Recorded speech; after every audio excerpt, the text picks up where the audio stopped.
Bem-vindo ao nosso canal Moagem de Letras.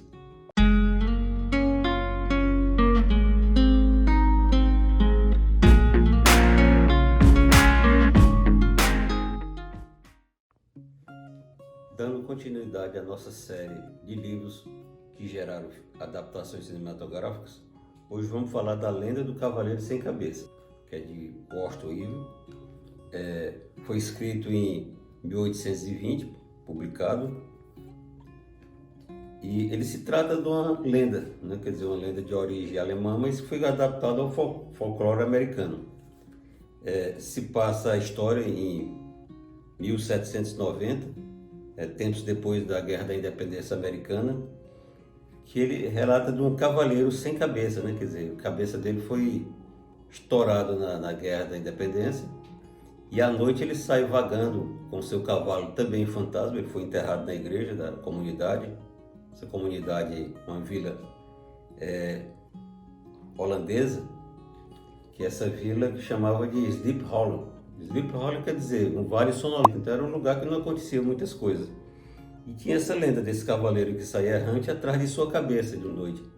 Só que antes do raiar do sol ele tinha que voltar de novo para sua origem, porque senão, quer dizer, ele tinha que voltar para onde estava enterrado, quer dizer, que era a igreja da comunidade, porque senão ele se tornaria errante e era pior ainda, né?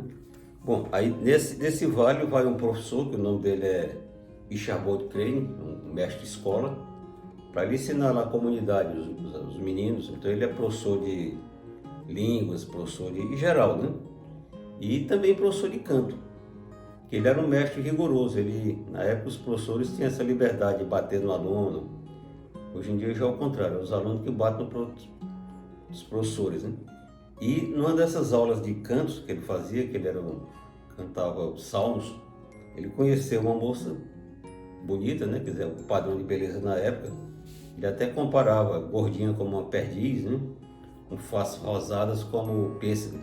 Esse professor ele era magro, desengonçado, orelhudo, narigudo, mas só pensava em comida, né?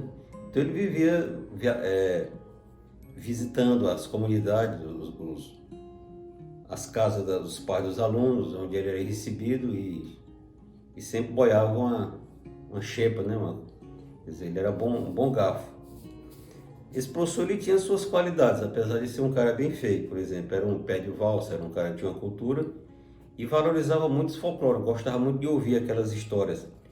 Ouvia de uma forma meio masoquista, porque ele saía de lá impressionado toda vez, né? Mas quando ia dormir, esquecia. E ele se apaixonou por essa Catherine von Tessel, que era filha do fazendeiro mais rico da região. Uma paixão assim, também pelo lado econômico, né? Quer dizer, ele pensando na situação dele futura. Só que essa moça, ela também tinha outro pretendente, que é o Von Browne, que era tipo o cara, né? Quer dizer, da região, o líder juvenil, era um bom cavaleiro, era um cara forte. Que eles dois ficaram naquele clima de rivalidade. E esse jovem também até falava para ele dessa lenda, né? Quer dizer, tentando assustar, fazia gozações com ele, com os amigos, para ver se afugentava esse professor. Aí, um certo tempo, há uma festa na casa dessa moça, né? O pai dela promove uma festa que reúne toda a nata da comunidade, e com muita fartura assim, de comida, de bolos, creme, carne de toda espécie, né? E o professor só pensava nisso. E depois do professor se regalar ali com todas as especiarias, né? Comida, encheu o bucho. Ele comia muito, mas era magro, né? Eu acredito que ele devia ter passado fome na infância dele, para ter tanta ânsia por comida, né? Tudo que ele via, uns patos, ganso, se ele viu o carneiro, ele já pensava no bicho preparado ali no espeto, né? Na grelha. Se via as frutas, já pensava no doce, no creme que seria feito, né? E ele achava que nessa festa ele ia arrebentar a boca do balão, né? Que ia se declarar para a moça. Só que ocorreu o contrário. No final da festa, a moça deu um fora nele, que a gente não sabe como foi esse fora, e ele vai embora no pangaré do senhorio dele, que ele alugava um quartinho, né? Esse pangaré ele até já tinha sido um cavalo bom, mas já estava cego de um olho e andava muito mal, mas era o único o cavalo que o senhorio tinha. E a dada altura desse trajeto dele, para voltar para a casa dele, ele já estava muito deprimido, né? Triste, vai desse fora, ele se vê que tem um cavaleiro perseguindo ele. E esse cavaleiro não tinha cabeça. E ele bota o Pangaré para correr, e o Pangaré só ia para onde queria, né? Ele é cego do olho. Até que o cavaleiro lá fantasma, o pseudo-fantasma, se aproxima dele e arremessa como se fosse a cabeça, né? Acertando ele, ele cai. E a partir dali, ele desaparece da comunidade. Ninguém sabe o que aconteceu com o corpo dele, se ele foi embora da comunidade. E esse cavaleiro provavelmente devia ser até o pretendente da moça, afugentando lá o cara, né? E esse bólido que ele arremessou era uma abóbora, que a abóbora é usada muito como símbolo de Halloween nos Estados Unidos. Bom, essa lenda ela deu origem a filmes, adaptações fiéis ao trama e também adaptação livre. HP também, revista em quadrinhos, fanzines, né? Fanzines. E um dos melhores filmes foi do Tim Burton. Foi publicado aliás, foi lançado em 1999 com John Depp, né? Que ele muda bem a história. Quer dizer, no caso aqui, o Archibald Crane, ele é um detetive que vem em Nova York para investigar uns crimes que estão acontecendo numa comunidade interioranda, ali ao lado de Nova York. Nova York, na época, ela teve uma colonização assim, bem diversificada. Chega até a ser chamado colonização francesa, alemão, além de inglesa, né? Chegou até a chamar de Nova Amsterdã, né? Quer dizer, a capital da Holanda, né? E nessa comunidade, umas pessoas que morrem decepadas e a cabeça some, né? E o detetive passa a investigar ele achando que tem alguma conexão com os mortos, com alguém que está querendo o fim deles, né?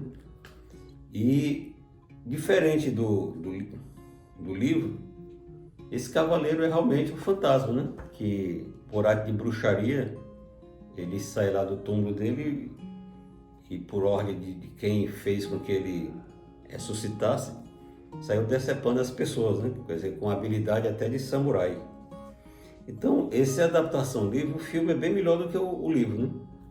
Então, um livro curto, mas assim, se tornou referência na literatura americana, até pelo período que foi lançado, e sempre que fala em Halloween, quer dizer, a lenda do Cavaleiro Sem Cabeça, ela é citada, né?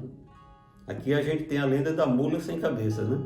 Quer dizer, que tem também suas conotações enquadradas dentro do nosso folclore, né? Washington Irving, ou Washington Irving, quer dizer, na pronúncia mais... Ele foi o primeiro homem das letras americano. No século XIX, ele chegou a viver de literatura. Então ele escreveu vários livros. Esse aqui mesmo fez muito sucesso, faz parte de uma coletânea. Então ele era historiador, biógrafo, escritor e foi também até diplomata civil representando os Estados Unidos, embaixada na Espanha durante uns 4 anos. Então ele lutava muito pelo esse direito dos americanos, quer dizer, dos escritores, tornar essa profissão legítima, né? Quer dizer, uma profissão, não um hobby, como comumente acontece, né? Ele sofreu influência de outros escritores, predecessores, por exemplo, dos 1700 e tanto, como esse Walpole, né? Quer dizer, o Castelo de Otranto, que ele fazia aqueles castelos mal assombrados, literatura gótica, que fazia muito sucesso na época. E de Jonathan Swift, Viagem de Gulliver, né? Quer dizer, esses 2 clássicos aqui eu quero um dia a oportunidade de apresentar, né? Assim como ele sofreu influência de outros grandes escritores, ele também influenciou outros grandes escritores. Por exemplo, aqui temos Charles Dickens. Charles Dickens é considerado um dos pilares da literatura moderna inglesa, né? Ele foi um escritor de muito sucesso. Ele usava as mídias do período para fazer a divulgação de seus ótimos trabalhos. Ele se tornou um clássico. E chegou a viver de literatura e vivia bem, né? Outro escritor que hoje é uma referência até na cultura pop, Edgar Allan Poe, também sofreu. Edgar Allan Poe, ele teve influência do Washington Irving, né? E Edgar Allan Poe é um dos escritores mais importantes da literatura mundial. Ele foi um dos pais da literatura, tanto de terror quanto policial, com seu detetive Augusto Dupin, que Sherlock Holmes se inspirou nele. Ele era um detetive dedutivo. A própria Agatha Christie também, né? Já diferente do Charles Dickens ou de outros, ele morreu em completa miséria, né? Quer dizer, ainda hoje o livro dele, aliás, os contos, viram adaptações cinematográficas, né? Quer dizer, ele é um dos escritores que tem mais filmes baseados em contos dele. Não é o mais é Stephen King, né? E o Stephen King também admira muito ele. Ele fez uma literatura que atemporal. Enquanto existir humanidade, vai existir Edgar Allan Poe. Ele morreu como um mendigo.